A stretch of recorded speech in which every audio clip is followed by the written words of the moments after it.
beth oedd Man U mor dda am wneud, oedd fel cael rhyw fath o siege mentality, oedd e'n teimlo pryd ti'n chwarae iddyn nhw, fel bod ti'n chwarae fel Sunday League side, oedd e'n teimlo fel un o'r clybiau mwyaf yn y byd, ac ti'n meddwl, oedd y chwaraewyr ifanc ddim yn cael ei cadw i ffwrdd o'r first team a stuff, o'ch chi gyd yn wneud eich gilydd, bita gyda'ch gilydd. Ond ie, i fi oedd yn brofiad pleserus, ond o'n i wedi cael lot o anafiadau. Fi'n meddwl oedd y raglen dogfen yn dilyn fi yn fy trydydd tymor yn Man U.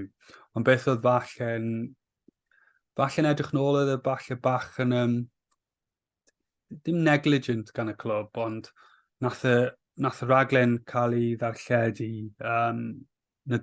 dros Nadolig. A wedyn oedd e cynnwys i gyd eitha positif. A wedyn ges i ryddhau gan Man United gan Syr Alex yn meddwl yn eillai mis Chwefror neu mis Mawrth. So oedd rhan o fi i'r pryd hynny'n meddwl, oedd yna ddim yn help, oherwydd oedd pawb yng Nghymru wedi gweld y cyhoeddusrwydd am y rhaglen dogfen yma wedi dod allan. Oedd fi'n cael ei ryddhau couple o misoedd yn ôl, so fi'n meddwl falle ni jyst i dechrau meddwl i fi, just embarrassing, gyda ffringe i fi a pobl.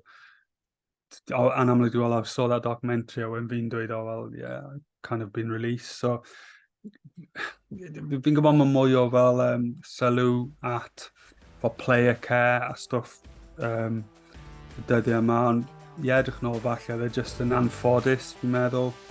Falle bod hwnna wedi slipo trwy chydig bach.